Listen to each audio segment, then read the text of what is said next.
अध्याय 14। छठी इंद्रिय। बुद्धिमानी के मंदिर का द्वार। अमीरी की दिशा में 13वां कदम। 13वां सिद्धांत है छठी इंद्रिय, जिसके द्वारा अनंत प्रज्ञा इच्छानुसार वॉलंटरली संपर्क कर सकती है और करती है। इसमें व्यक्ति के प्रयासों की कोई आवश्यकता या मांग नहीं होती। ये सिद्धांत इस फिलॉसफी के शीर्ष पर है। बाकी 12 सिद्धांतों को आत्मसात करने के बाद ही इसे समझा और आत्मसात किया जा सकता है। छठी इंद्रिय अवचेतन मस्तिष्क का वो हिस्सा है जिसे रचनात्मक कल्पनाशीलता कहा गया है। इसे वो रिसीविंग सेट कहा गया है जिसके द्वारा विचार और योजनाएं हमारे दिमाग में कौंधते हैं। इन कौंधों को कई बार प्रेरणा या आभास कहा जाता है। छठी इंद्रिय वर्णातीत है। इसे ऐसे व्यक्ति के सामने बयान नहीं किया जा सकता जिसने इस फिलॉसफी के बाकी सिद्धांतों को आत्मसात न किया हो, क्योंकि उस व्यक्ति के पास वो ज्ञान और अनुभव नहीं होगा जिससे छठी इंद्रिय की तुलना की जा सके। छठी इंद्रिय की समझ सिर्फ साधना के द्वारा आती है और अंदर से मस्तिष्क को विकसित करने के माध्यम से आती है। जब आप इस पुस्तक में बताए गए सिद्धांतों में निपुण हो जाएंगे तो आप एक ऐसे वक्तव्य को सच मानने के लिए तैयार होंगे जो दूसरी किसी परिस्थिति में आपको अविश्वसनीय लगेगा। ये वक्तव्य है, छठी इंद्रिय की सहायता से आपको आने वाले खतरों की चेतावनी मिलती है ताकि आप समय रहते उनसे बच सकें, और आपको समय पर अवसरों की सूचना मिल जाती है ताकि आप उन्हें गले लगा सकें। छठी इंद्रिय के विकास के साथ ही आपकी सहायता और आपकी सेवा के लिए एक रक्षक देवदूत आ जाता है जो आपके सामने बुद्धिमानी के मंदिर के द्वार हमेशा के लिए खोल देता है। छठी इंद्रिय के चमत्कार। लेखक चमत्कारों में विश्वास नहीं करता, नहीं वो इनकी वकालत करता है, और इसका कारण सिर्फ इतना है कि उसके पास प्रकृति का पर्याप्त ज्ञान है जिससे वो समझ चुका है कि प्रकृति अपने निर्धारित नियमों से कभी विचलित नहीं होती। उसके कुछ नियम इतने गूढ़ होते हैं कि वे हमें चमत्कार नजर आते हैं। छठी इंद्रिय चमत्कार होने के उतनी ही करीब है जितनी मैंने कभी अनुभव की है। लेखक इतना जानता है कि एक शक्ति है या एक प्रभु है या एक प्रज्ञा है जो पदार्थ के हर अणु में है और वह इंसान को दिखाई देने वाली ऊर्जा के हर यूनिट में है। लेखक ये मानता है कि अनंत प्रज्ञा बीज को पेड़ में बदल देती है, गुरुत्वाकर्षण के नियम के कारण पानी को पहाड़ से नीचे बहाती है, दिन के बाद रात को लाती है और गर्मी के बाद जाड़े को, जिसमें से हर एक की सही जगह है और दूसरे के साथ उसका उचित संबंध है। ये प्रज्ञा इस फिलॉसफी के सिद्धांतों के द्वारा इच्छाओं को मूर्त या भौतिक रूप में रूपांतरित करने में सहायता प्रदान करने के लिए प्रेरित की जा सकती है। लेखक को ये ज्ञान है क्योंकि उसने इसका प्रयोग करके देखा है और इसे खुद अनुभव किया है। कदम दर कदम पिछले अध्यायों में आपको इस आखिरी सिद्धांत की तरफ लाया गया है। अगर आपने पहले के सभी सिद्धांतों को अच्छे से सीख लिया है तो अब आप बिना संदेह के उन विराट दावों को स्वीकार करने के लिए तैयार होंगे जो यहां किए जा रहे हैं। अगर आपने बाकी सिद्धांतों को अच्छे से नहीं सीखा है तो आपको ऐसा कर लेना चाहिए। तभी आप निश्चित रूप से ये तय कर सकते हैं कि इस अध्याय में किए जा रहे दावे तथ्य हैं या कपोल कल्पना मात्र है। जब मैं हीरोवर्शिप की उम्र से गुजर रहा था तो मैंने अपने आप को उन लोगों की नकल करते पाया जिनसे मैं प्रभावित था। यही नहीं, मैंने पाया कि आस्था के तत्व ने, जिसके द्वारा मैं अपने नायकों की नकल करने का प्रयास कर रहा था, मुझे ये सफलतापूर्वक करने की महान क्षमता दी। महान लोगों को अपने जीवन को आकार देने दे। मैंने कभी हीरो वर्शिप की आदत को पूरी तरह से नहीं छूटने दिया। अनुभव ने मुझे सिखाया है कि सचमुच महान होना सर्वश्रेष्ठ है, परंतु दूसरी सर्वश्रेष्ठ बात है भावना और कर्म के द्वारा जहां तक संभव हो महान लोगों का अनुसरण करना। प्रकाशन के लिए एक भी पंक्ति लिखने से बहुत पहले या जनता के बीच भाषण देने का प्रयास करने से पहले मैंने उन 9 लोगों का अनुसरण करने और खुद के चरित्र को दोबारा आकार देने की आदत डाली जिनके जीवन और जिनके काम से मैं सबसे अधिक प्रभावित हुआ था। ये 9 लोग थे Emerson, Paine, Edison, Darwin, Lincoln, Burbank, Napoleon, Ford और कार्नेगी। कई सालों तक हर रात को मैं इस समूह के साथ काल्पनिक परामर्श बैठकें करता रहा, जिन्हें मैं अपने अदृश्य सलाहकार कहता हूं।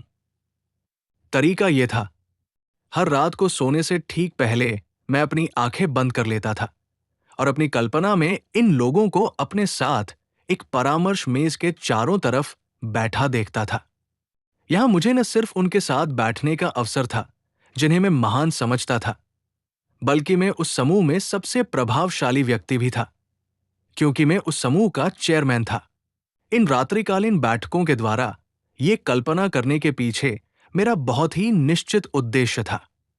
मेरा लक्ष्य अपने चरित्र को नए सिरे से बनाना था, ताकि ये मेरे काल्पनिक सलाहकारों के चरित्रों का संयोग बन जाए। मैंने जीवन में जल्द ही सीख लिया था कि अगर मैं अज्ञान और अंधविश्वास के माहौल में जम लेने की बाधा को पार करना चाहता था, तो मुझे ऊपर बताए गए तरीके से स्वैच्छिक पुनर्जन्म लेना होगा। आत्म सुझाव द्वारा चरित्र बनाना। मैं जानता था कि सभी व्यक्ति अपने प्रबल विचारों और इच्छाओं के कारण ही वैसे बनते हैं जैसे वे होते हैं।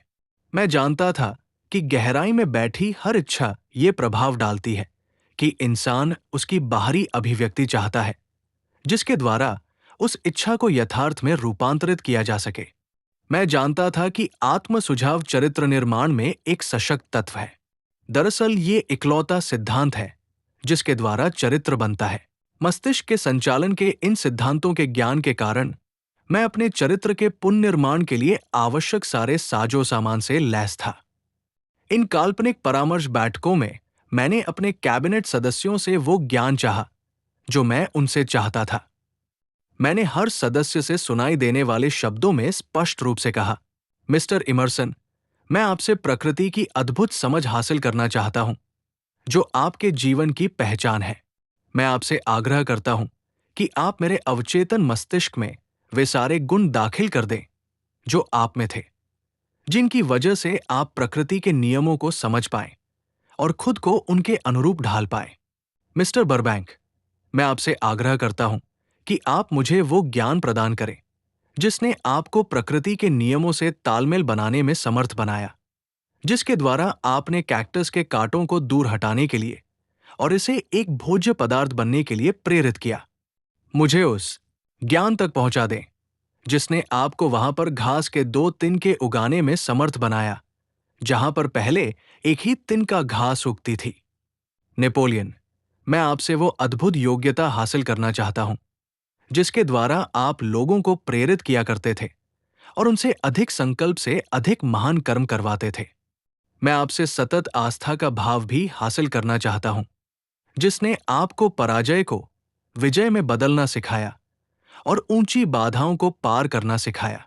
मिस्टर पेन, मैं आपसे विचार की स्वतंत्रता हासिल करना चाहता हूं, वो साहस और स्पष्टता जिसके द्वारा आप अपने विश्वास को अभिव्यक्त करते थे, जिनके कारण आपकी पहचान बनी।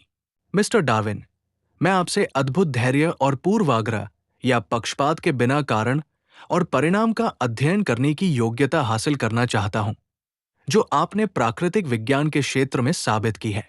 मिस्टर लिंकन, मैं अपने चरित्र में न्याय का वो भाव, धैर्य की अथक भावना, हास्य का वो पुट, मानवीय समझ और सहनशीलता भरना चाहता हूं, जो आपके परिचायक गुण थे।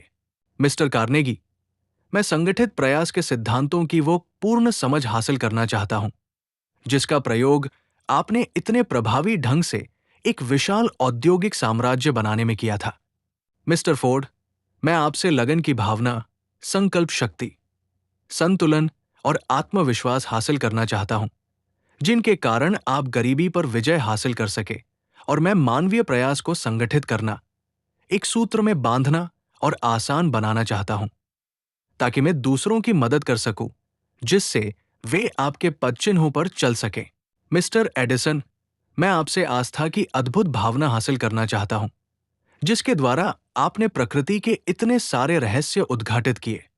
सतत मेहनत की वो भावना हासिल करना चाहता हूं, जिसके द्वारा आपने इतनी अधिक बार पराजय के मुंह से विजय को छीना। कल्पना की आश्चर्यजनक शक्ति। अपने काल्पनिक कैबिनेट के सदस्यों को संबोधित करने का मेरा तरीका उस अनुरूप बदलता रहा है, जिस अनुरूप में किसी खास किस्म के चरित्र के गुणों को उस वक्त हासिल करने में अधिक रुचि रखता हूं। मैंने बहुत कष्ट और मेहनत से उनके जीवन के रिकॉर्ड का अध्ययन किया है। कई महीनों के रात्रिकालीन श्रम के बाद में ये देखकर आश्चर्यचकित रह गया कि ये काल्पनिक पात्र स्पष्ट रूप से वास्तविक बन गए। इन 9 व्यक्तियों में से हर एक ने अपनी व्यक्तिगत विशेषताएं विकसित की, जिनसे मुझे आश्चर्य हुआ। उदाहरण के तौर पर लिंकन ने हमेशा देरी की आदत विकसित की। फिर गंभीर परेड में चारों तरफ घूमने की आदत। वे हमेशा अपने चेहरे पर संजीदगी का भाव ओढ़े रखते थे। शायद ही कभी मैंने उन्हें मुस्कुराते देखा हो। ये दूसरों के बारे में सच नहीं है। बर्बैंक और पेन अक्सर ऐसे वाकद्वंद में उलझ जाते थे, जिनसे कैबिनेट के बाकी सदस्यों को आघात पहुंचता था। एक मौके पर बर्बैंक देरी से आया। जब वो आया तो वो उत्साह के मारे रोमांचित था और उसने बताया कि उसे आने में इसलिए देर हो गई क्योंकि वो एक प्रयोग कर रहा था, जिसके द्वारा उसे आशा थी कि वो किसी भी पेड़ पर सेब उगा सकता है। पेन ने उसे फटकारते हुए याद दिलाया कि सेब के कारण ही पुरुष और स्त्री के बीच की समस्या शुरू हुई थी।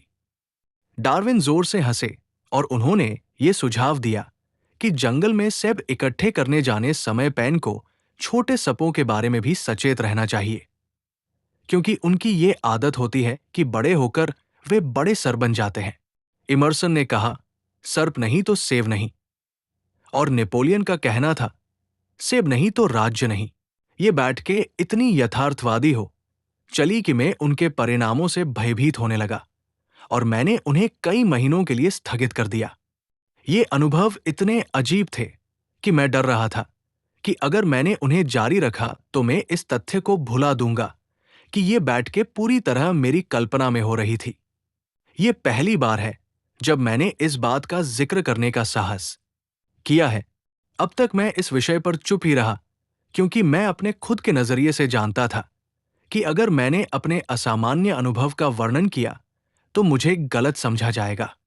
अब मैं बहादुरी के साथ अपने अनुभव को छपे हुए पृष्ठ पर लिख रहा हूं, क्योंकि अब मुझे इस बात से कम फर्क पड़ता है कि लोग क्या कहते हैं, जबकि पहले मुझे इस बात से अधिक फर्क पड़ता था। मुझे गलत न समझा जाए, इसलिए मैं यहां पर बहुत अधिक जोर देकर यह कहना चाहता हूं कि मैं अब भी अपनी कैबिनेट बैठकों को पूरी तरह से काल्पनिक मानता हूं, परंतु मुझे लगता है कि भले ही मेरी कैबिनेट के सदस्य पूरी तरह काल्पनिक हों और बैठकें केवल मेरी कल्पना में हो रही हो, परंतु उनकी वजह से मेरे सामने रोमांच की सुखद राहें खुल गई। मेरे रचनात्मक प्रयासों को प्रोत्साहन मिला और ईमानदार विचार की अभिव्यक्ति का मेरा साहस बढ़ा। प्रेरणा के स्रोत का दोहन। मस्तिष्क में कोशिका विन्यास के बीच में कहीं पर एक ऐसा अंग है जो उस विचार के कंपनों को प्राप्त करता है जिसे आभास कहा जाता है। अब तक विज्ञान ये नहीं खोज पाया है कि छठी इंद्रिय का ये अंग कहां पर स्थित है, परंतु ये महत्वपूर्ण नहीं है। वास्तविकता यही है कि इंसान शारीरिक इंद्रियों के अतिरिक्त अन्य स्रोतों से भी सटीक ज्ञान प्राप्त करते हैं। ये ज्ञान आम तौर पर तब प्राप्त होता है जब मस्तिष्क किसी असाधारण प्रेरणा के प्रभाव में कार्य करता हो। कोई आपातकालीन स्थिति जो भावनाओं को जागृत करती हो और दिल की धड़कन को सामान्य से अधिक तीव्र कर देती हो, छठी इंद्रिय को हरकत में ला सकती है और आम तौर पर लाती भी है। जो व्यक्ति कार चलाते समय किसी दुर्घटना से बाल बाल बच गया हो, ये बात जानता है कि इन अवसरों पर छठी इंद्रिय अक्सर बचाव करती है और क्षण भर में दुर्घटना को टालने में मदद करती है। ये तथ्य इसलिए बताए गए हैं ताकि मैं एक और महत्वपूर्ण तथ्य बता सकूं। अदृश्य परामर्शदाताओं की मेरी बैठक में मैंने पाया कि मेरा मस्तिष्क उन विचारों और ज्ञान को अधिक ग्रहण करने की स्थिति में है जो छठी इंद्रिय के माध्यम से मुझ तक पहुंचते हैं। दर्जनों अवसरों पर मैंने आपातकालीन स्थितियों का सामना किया। उनमें से कुछ इतनी गंभीर थी कि मेरा जीवन ही खतरे में था।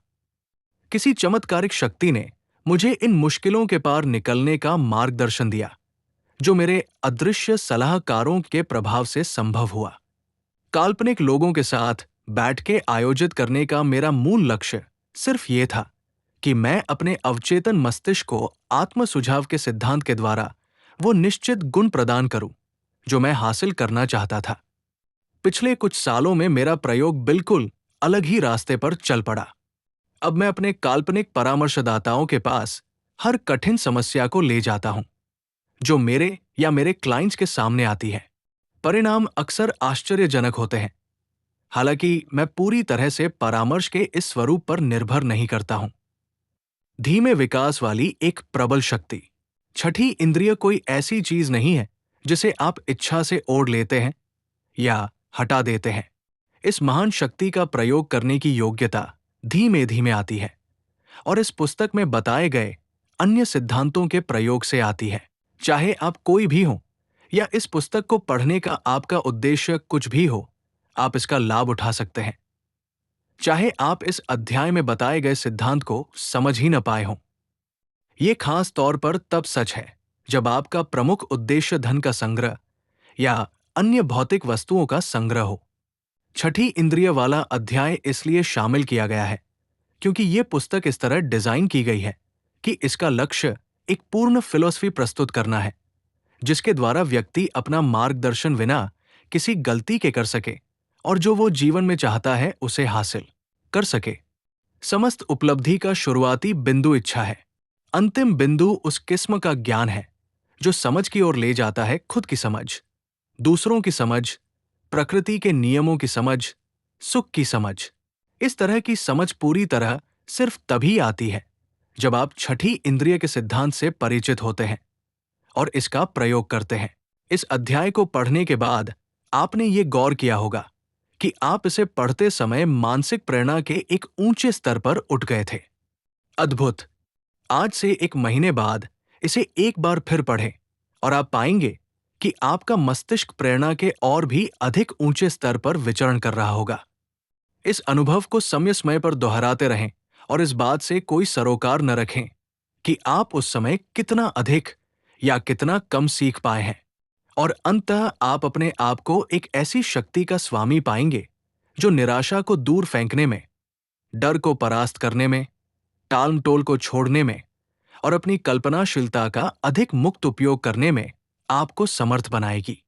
तब आपको लगेगा कि आपने उस अनजान किसी चीज को छू लिया है जो हर सच्चे महान चिंतक, लीडर, कलाकार, संगीतकार, लेखक और राजनेता के पास होती है। तब आप अपनी इच्छाओं को उनके भौतिक या आर्थिक समतुल्य में उतनी ही आसानी से रूपांतरित करने की स्थिति में होंगे जितनी आसानी से आप विरोध का पहला चिन्ह दिखते ही पहले घुटने टेक देते थे और मैदान छोड़ देते थे।